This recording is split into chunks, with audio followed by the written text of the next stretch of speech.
और बात करते हैं राजधानी दिल्ली की। राजधानी दिल्ली में प्रदूषण से लोगों को अभी भी कोई राहत नहीं मिल रही है। दिल्ली में हवा की गुणवत्ता गंभीर स्थिति में बनी हुई है और इस बीच केंद्र के वायु गुणवत्ता पैनल ने दिल्ली एनसीआर में अधिकारियों को ग्रेडेड रिस्पांस एक्शन प्लान के तीसरे चरण में क्षेत्र के गैर जरूरी निर्माण कार्य पर प्रतिबंध लगाने का निर्देश दिया है।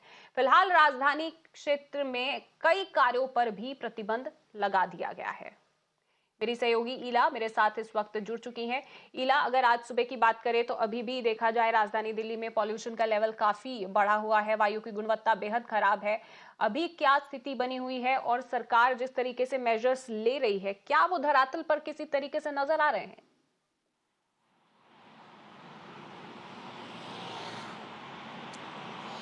जी बिल्कुल इंदर, मैं आपको बता दूं, दिल्ली का दम एक बार फिर से घुटने लगा है। जिस तरह से ठंड बढ़ी है और हवा की गति धीमी हुई है, उसके चलते जो प्रदूषण का स्तर है वो बेहद खराब श्रेणी में पहुंच गया और कल ये हानिकारक श्रेणी में भी था। और मैं आपको सीधा प्रदूषण का स्तर इस समय दिखाऊंगी कि किस तरह से जो AQI है वो 372 बना हुआ है और PM 2.5 मेजर पॉल्यूटेंट है। इस समय मैं मौजूद हूँ दिल्ली के अक्षरधाम पर, और जहाँ पर सूरज निकलने के बावजूद भी हम देख सकते हैं हमारे सामने तस्वीरों में कि किस तरह से एक हल्की परत जो है वो धुंध की अभी भी छाई हुई नजर आ रही है हमें। और अगर बात करी जाए प्रदूषण की स्तर की, तो अलग अलग इलाकों की अगर बात करें तो दिल्ली का जो आनंद विहार है वो हॉटस्पॉट बना हुआ है, जहां का AQI फिलहाल 400 के पास है।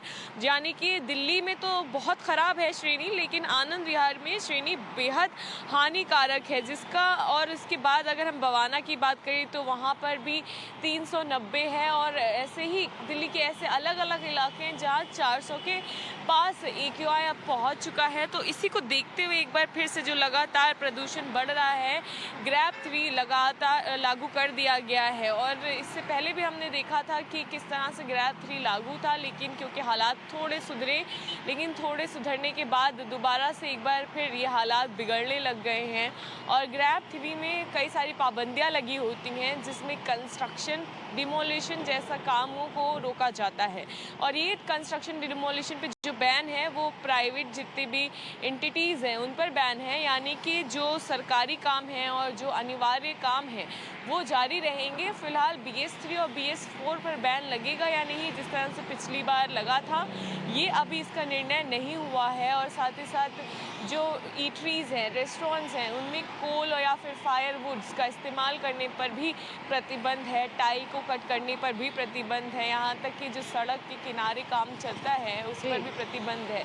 वहीं जो सड़क पर जो ट्रक जाते हैं सामग्री लेकर के कंस्ट्रक्शन के, उनको भी ढकने का कहा गया है। साथ ही साथ जो कंस्ट्रक्शन साइट्स पर अभी बैन नहीं लगा है, यानी कि जो एसेंशियल सर्विसेज हैं उन पर भी ये कहा गया है कि तमाम तरह के जो SOPs हैं उनको फॉलो किया जाए।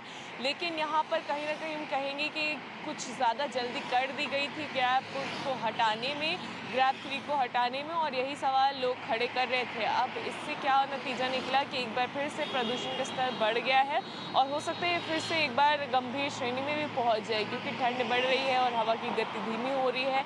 ऐसे में प्रदूषण के बढ़ने का खतरा लगातार बढ़ता जा रहा है। जी